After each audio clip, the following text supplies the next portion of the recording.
Bismillahirrahmanirrahim. Assalamualaikum warahmatullahi wabarakatuh. Yang terhormat Bapak Azhari Effendi, SSOS MA, selaku dosen mata kuliah Ilmu Sosial dan Budaya Dasar, serta teman-teman sejagat kelas yang saya banggakan pula. Pertama-tama, marilah kita panjatkan puja dan puji syukur kita terhadap kehadiran Allah Subhanahu wa taala yang telah memberikan kita sebuah rezeki kesehatan hingga kita dapat berkumpul pada hari yang indah ini, serta kita dapat menjalankan ibadah bulan suci Ramadan dengan penuh hikmah dan berkah. Insyaallah, amin ya rabbal alamin. Tak lupa pula salawat serta salam kita haturkan terhadap junjungan Nabi besar kita Muhammad SAW yang telah membawakan kita, yang telah menuntun kita dari alam kegelapan menuju alam yang terang benderang, yakni adil Islam. Adapun topik yang akan kita bahas pada hari ini bertema tentang manusia dan peradaban. Saya, lalu Yani Nur Amri, selaku moderator akan memimpin acara diskusi yang insyaallah berkah ini. Rangkaian materi yang akan kita bahas pada hari ini yaitu pertama, pembukaan, yang kedua adalah penyajian materi, dan yang ketiga adalah penutup. Acara pertama yaitu pembukaan. Sebelum kita melakukan diskusi yang insyaallah berkah dan hikmah pada hari ini, marilah kita bersama-sama melafazkan basmalah. Bismillahirrahmanirrahim. Selanjutnya, acara yang kedua yaitu penyajian materi. Saya memberikan kesempatan kepada teman-teman penyaji untuk menyampaikan hasil diskusinya. Assalamualaikum warahmatullahi wabarakatuh. Perkenalkan, nama saya Dusa Gita dengan NIM J1Aquarius19032. Di sini saya akan menjelaskan definisi dari manusia. Manusia adalah makhluk yang memiliki akal, jasmani, dan rohani, di mana melalui akalnya manusia dituntut untuk selalu berpikir menciptakan sesuatu yang bermanfaat atau berguna bagi dirinya sendiri maupun bagi orang lain. Melalui jasmaninya, manusia dituntut untuk menggunakan fisik atau jasmaninya sesuai pada fungsinya dan tidak bertentangan dengan norma-norma yang berlaku di masyarakat. Melalui rohaninya, manusia dituntut untuk selalu beribadah sesuai dengan agama dan kepercayaannya masing-masing. Di sini saya akan menjelaskan juga mengenai peradaban. Peradaban mempunyai wujud, tahapan, dan berevolusi sesuai dengan perkembangan zaman. Masyarakat yang beradab diartikan sebagai masyarakat yang memiliki sopan santun dan baik budi pekertinya. Ketenangan, kenyamanan, ketentraman, dan kedamaian adalah makna hakiki manusia yang beradab, dan dikatakan juga sebagai kombinasi yang ideal antara kepentingan pribadi dan kepentingan umum. Pengertian adab dan peradaban. Menurut Damunu, sebagaimana yang dikutip oleh Oman Sukmana, kata adab berasal dari bahasa Arab yang berarti akhlak atau kesopanan dan kehalusan budi pekerti. Adab erat hubungannya dengan yang pertama, moral, yaitu nilai-nilai yang terdapat dalam masyarakat yang erat hubungannya dengan kesusilaan. Yang kedua yaitu norma. Norma adalah aturan atau ukuran pedoman dalam menentukan sesuatu yang baik atau yang buruk. Yang ketiga yaitu etika. Etika adalah nilai-nilai dan nilai moral yang menjadi pegangan dalam menentukan baik buruk tingkah laku manusia. Yang keempat adalah estetika, di mana hubungannya adalah mencakup seluruh keindahan, keselarasan, kesatuan, dan kebalikan. Nama saya Firda Zawana Sophia. Selanjutnya yaitu peradaban menurut para ahli. Menurut Fairchild, sebagaimana yang dikutip oleh Oman Sukmana, peradaban adalah perkembangan kebudayaan yang telah mencapai tingkat tertentu yang diperoleh manusia pendukungnya. Selanjutnya, menurut Behrens de Hans, peradaban adalah seluruh kehidupan sosial, ekonomi, politik, dan teknik. Jadi, peradaban adalah bidang kehidupan untuk kegunaan yang praktis, sedangkan kebudayaan adalah sesuatu yang berasal dari hasrat dan gairah yang lebih murni di atas tujuan hubungannya dengan masyarakat. Selanjutnya, menurut Profesor Dr. Koen Jarad Ningrat, peradaban adalah bagian-bagian kebudayaan yang halus dan indah seperti kesenian. Dengan demikian, peradaban adalah tahapan tertentu dari kebudayaan masyarakat tertentu pula, yang telah mencapai kebudayaan tertentu pula, yang telah mencapai kemajuan tertentu yang dicirikan oleh tingkat ilmu pengetahuan, teknologi, dan seni yang telah maju. Masyarakat tersebut dapat dikatakan telah mengalami proses perubahan sosial yang berarti sehingga taraf kehidupannya makin kompleks. Selanjutnya, pengertian manusia sebagai makhluk beradab dan masyarakat beradab. Untuk menjadi makhluk yang beradab, manusia senantiasa harus menjunjung tinggi aturan-aturan, norma-norma, adat istiadat, ugeran, dan wejangan atau nilai-nilai kehidupan yang ada di masyarakat yang diwujudkan dengan menaati berbagai peraturan sosial atau pranata sosial. Sehingga dalam kehidupan di masyarakat itu akan tercipta ketenangan, kenyamanan, ketentraman, dan kedamaian. Dan inilah sesungguhnya makna hakiki sebagai manusia yang beradab. Konsep masyarakat adab adalah suatu kombinasi yang ideal antara kepentingan pribadi dan kepentingan umum. Nama saya Herlinati Komardewi. Di sini saya akan menjelaskan mengenai evolusi dan tahapan-tahapan peradaban. Evolusi dia juga sebagai salah satu faktor pertumbuhan kebudayaan itu itu sekitar pertengahan abad ke-19. Mereka yang mengatakan demikian sebenarnya tidak bisa menjelaskan secara langsung bagaimana hal tersebut bisa terjadi. Mereka hanya membuktikan dengan mengurutkan sesuai dengan skema evolusi yang ada saja. Salah satu ilmuwan yang bernama JWM Baker SJ juga mengatakan hal yang demikian. Mereka tidak bisa membuktikan bagaimana proses pertumbuhan ekonomi itu bisa terjadi, tetapi mereka hanya membuktikan dengan mengumpulkan data budaya yang ada saja. Kemudian, salah satu ilmuwan yang bernama Alvin Tover membagi tahapan-tahapan peradaban itu menjadi 3 bagian. Yang pertama ada gelombang pertama, gelombang kedua, dan gelombang ketiga. Gelombang pertama disebut juga sebagai tahap peradaban pertanian, karena pada gelombang ini muncul kehidupan baru, di mana pada awalnya dimulai dengan budaya meramu dan beralih ke budaya bercocok tanam, atau disebut juga sebagai revolusi agraris. Kemudian pada gelombang kedua atau tahap peradaban industri, penemuan mesin uap, energi listrik, mesin untuk mobil, dan mesin untuk pesawat terbang, atau pada tahapan ini disebut juga sebagai revolusi industri. Kemudian gelombang yang ketiga atau gelombang terakhir itu disebut juga sebagai tahap peradaban informasi, karena pada tahapan ini itu sudah mulai ditemukannya teknologi informasi dan komunikasi dengan menggunakan media komputer atau alat komunikasi digital lainnya. Ilmuwan yang bernama John Naisbitt juga mengatakan bahwa pada tahapan ini itu dikenal juga sebagai tahapan mabuk teknologi. Sekian dari saya, selanjutnya akan disampaikan oleh teman saya. Assalamualaikum warahmatullahi wabarakatuh. Perkenalkan, nama saya Ika Irma Oktaviani. Saya akan menjelaskan mengenai peradaban dan perubahan sosial. Yang pertama adalah pengertian dan cakupan perubahan sosial.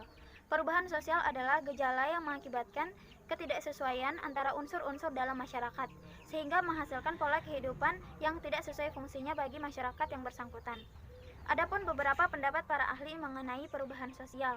Yang pertama adalah Wilbert Moore memandang bahwa perubahan sosial sebagai perubahan struktur sosial, tingkah laku, dan interaksi sosial. Yang kedua adalah William F. Ogden mengemukakan bahwa ruang lingkup perubahan sosial mencakup kebudayaan material maupun imaterial. Yang ketiga adalah Gillen dan Gillen mengatakan bahwa perubahan-perubahan sosial untuk sesuatu variasi dari cara hidup yang baru yang dapat diterima yang disebabkan oleh perubahan kondisi geografis, kebudayaan material, kompetisi penduduk, ideologi maupun terjadinya difusi, ataupun perubahan-perubahan yang baru dalam masyarakat. Yang keempat adalah menurut Selo Sumarjan, perubahan sosial adalah perubahan yang terjadi di lembaga kemasyarakatan dalam suatu masyarakat yang mempengaruhi sistem sosial yang termaksud di dalamnya nilai-nilai, sikap-sikap, dan pola perilaku dalam suatu kelompok masyarakat. Perubahan yang terjadi dalam masyarakat yang dianalisis dari berbagai segi. Yang pertama, ke arah mana perubahan dalam masyarakat bergerak, direction of change, bahwa perubahan tersebut meninggalkan faktor yang diubah. Akan tetapi, setelah meninggalkan faktor yang dirubah tersebut, perubahan bergerak ke arah sesuatu yang baru sama sekali, ataupun mungkin bergerak pada sesuatu yang sudah ada pada waktu yang lampau. Nah, yang kedua adalah bagaimana bentuk perubahan-perubahan sosial dan kebudayaan yang terjadi dalam masyarakat. Poin yang kedua adalah teori dan bentuk perubahan sosial. Teori yang pertama adalah teori sebab akibat atau causation problem. Causation problem terdapat 2 poin. Yang pertama adalah analisis dialektika. Analisis dialektika perubahan sosial mengenai syarat-syarat dan keadaan yang mengakibatkan perubahan yang terjadi pada sistem masyarakat. Hal ini dirumuskan oleh Hegel Marx sebagai dialektika yang artinya tesis antisintesis. Yang kedua adalah teori tunggal. Teori tunggal perubahan sosial mengenai sebab-sebab perubahan sosial atau pola kebudayaan yang menunjukkan pada satu faktor perubahan. Saya Indra Terma Saputra dari kelompok 3 akan membacakan tentang teori proses atau arah perubahan sosial budaya. Teori-teori mengenai arah perubahan sosial mempunyai kecenderungan yang bersifat komunikatif atau evolusioner. Teori evolusioner garis lurus tunggal August Comte dan Herbert Spencer. Teori ini berpendapat bahwa manusia dan masyarakat mengalami perkembangan sesuai dengan tahap tertentu, semula dari bentuk sederhana, kemudian yang kompleks sampai pada tahap yang sempurna.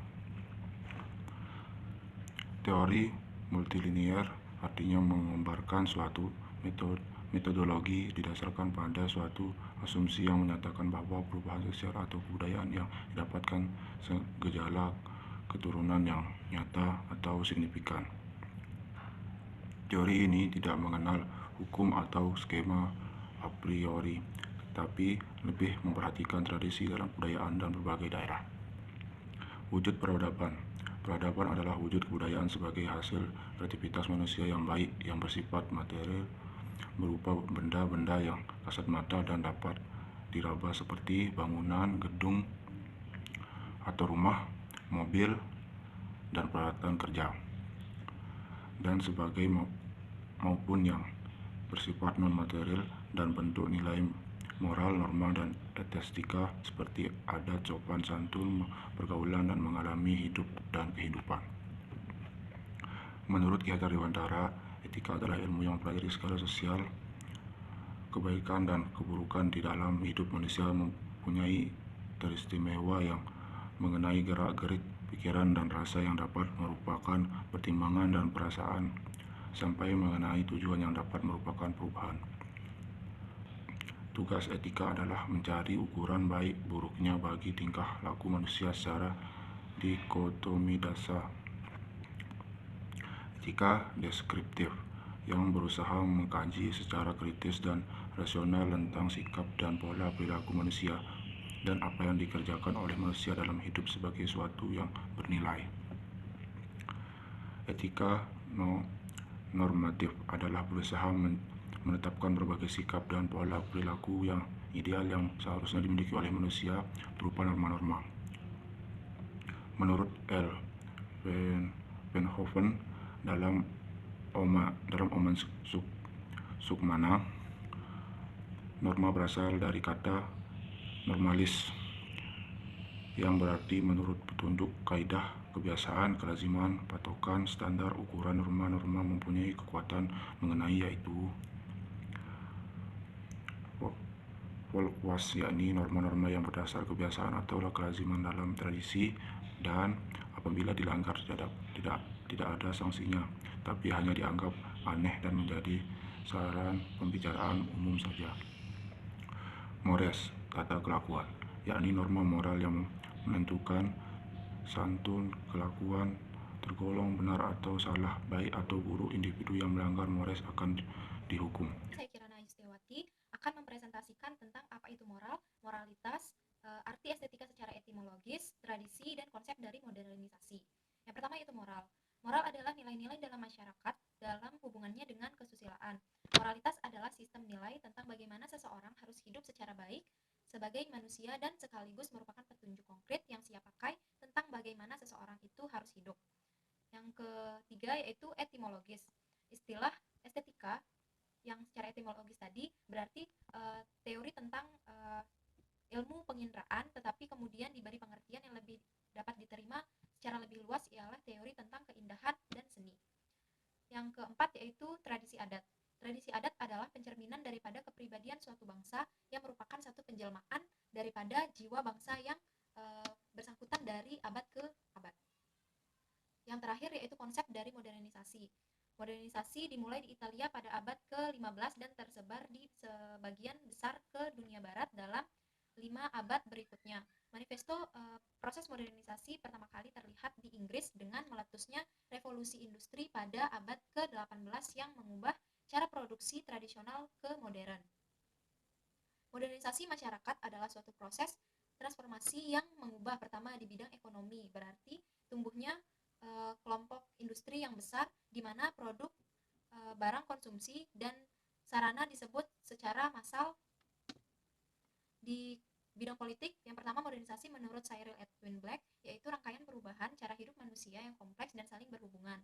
Yang kedua, menurut Kecaraningrat, modernisasi merupakan usaha penyesuaian hidup dengan konstelasi dunia sekarang ini. Yang ketiga, menurut Skoll 1980, modernisasi adalah proses penerapan ilmu, pengetahuan, dan teknologi ke dalam semua segi kehidupan manusia dengan tingkat yang berbeda-beda, tetapi tujuan utamanya untuk mencari taraf hidup yang lebih baik dari dan nyaman dalam arti yang seluas-luasnya.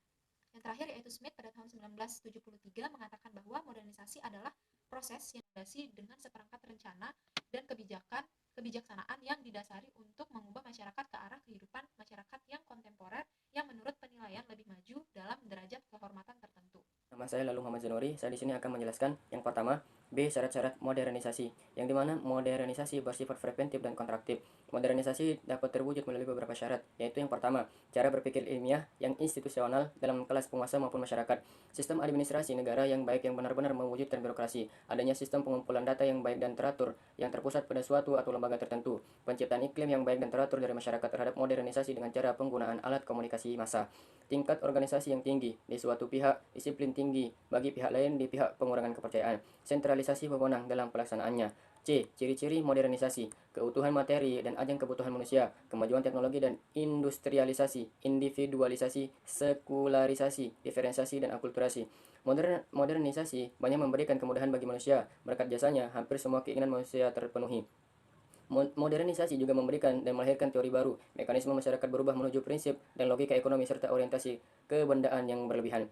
Kehidupan seseorang, perhatian religiusnya dicurahkan untuk bekerja dan menumpuk kekayaan. 3. Masyarakat madani. Menurut Biru Utama, tahun 2002, di Indonesia kata civil society diterjemahkan sebagai masyarakat sipil, masyarakat warga, masyarakat madani, atau masyarakat adat. Karena bidang politik pada masa lalu selalu dikaitkan dengan negara, maka muncul konsep civil society sebagai arena bagi warga negara yang aktif dalam politik. Tetapi lebih luas lagi, konsep ini sering juga dikaitkan dengan peradaban masyarakat, yaitu suatu kualitas kebudayaan masyarakat yang ditandai oleh supremasi hukum. Sekian. Perkenalkan, nama saya Lalu Yagen Beri. Saya akan menjelaskan kepada teman-teman sekalian materi tentang ketenangan, kenyamanan, ketentraman, kedamaian sebagai makna hakiki manusia beradab. Pada dasarnya atau sudah sebagai kodrat alam, manusia dalam hidupnya akan selalu bergaul dan berkumpul, akan serta hidup bersama-sama dengan manusia lainnya dalam satu tempat, ada satu waktu tertentu yang dimana kita sebut itu sebagai masyarakat. Dalam masyarakat, manusia akan selalu melakukan suatu hubungan dan kerjasama yang bisa disebut sebagai interaksi yang dilakukan oleh manusia yang satu dengan manusia yang lain. Itulah sebabnya filosofis terkenal Aristoteles menyatakan bahwa manusia itu sebagai makhluk sosial, di mana manusia itu tidak dapat hidup tanpa bantuan orang lain. Kebutuhan hidupnya juga perlu adanya interaksi dengan orang lain tersebut. Jika tidak ada, maka kebutuhan hidup manusia tersebut tidak akan tercapai. Biasanya bisa berupa kebutuhan primer ataupun kebutuhan sekundernya tidak bisa dicapai manusia tersebut tanpa adanya bantuan orang lain. Jika dilihat, manusia bukan makhluk sosial saja. Manusia juga merupakan makhluk individu, di mana manusia mementingkan kepentingan pribadi daripada kepentingan orang lain, seperti itu. Di mana perlu adanya keseimbangan antara kepentingan pribadi dengan kepentingan umum. Jika tidak, maka akan terjadi sebuah kekacauan. Kekacauan ini dapat kita hindari jika dalam masyarakat terdapat aturan-aturan atau norma-norma atau adat istiadat yang telah melekat dalam masyarakat tersebut. Jika hal ini telah diciptakan, maka manusia bisa dapat diartikan atau bisa mengambil makna tentang manusia yang beradab tersebut. Peradaban dan problematika bagi kehidupan manusia. Akibat globalisasi, diantaranya masyarakat mengalami anomi atau tidak punya norma, atau heteronomi atau banyak norma, sehingga terjadi kompromisme sosial terhadap hal-hal yang sebelumnya dianggap melanggar norma tunggal masyarakat. Selain itu, juga terjadinya diorientasi atau alienasi. Kemajuan bidang teknologi, komunikasi, dan informasi yang demikian pesat sebagai sebuah perkembangan peradaban manusia kadangkala menimbulkan problematika bagi kehidupan manusia. Contohnya, handphone dengan berbagai fasilitas yang ada di dalamnya dapat memberikan manfaat bagi penggunanya yang menggunakan secara baik, tetapi bagi pengguna yang tidak menggunakan secara baik akan memberikan dampak negatif bagi penggunanya. Pertumbuhan dan perkembangan demografi juga berpotensi menimbulkan problematika bagi adab dan peradaban manusia. Jumlah penduduk yang berkembang dengan cepat jika tidak diimbangi dengan tersedianya lapangan pekerjaan yang cukup justru akan menimbulkan gelombang pengangguran. Oleh karena itu, upaya yang harus dilakukan agar kita mampu membangun bangsa agar tetap eksis di tengah-tengah arus modernisasi dan globalisasi yang semakin kuat adalah dengan meningkatkan peran lembaga pendidikan untuk terus menggali ilmu, pengetahuan, dan teknologi serta informasi tanpa menghilangkan jati diri Indonesia melalui pelestarian nilai-nilai dan moral bangsa Indonesia. Tinggi rendahnya peradaban suatu bangsa dipengaruhi oleh beberapa faktor, yaitu yang pertama faktor pendidikan, yang kedua faktor kemajuan teknologi dan ilmu pengetahuan, dan yang terakhir adalah faktor wujud peradaban yang meliputi moral, norma, etika, dan estetika.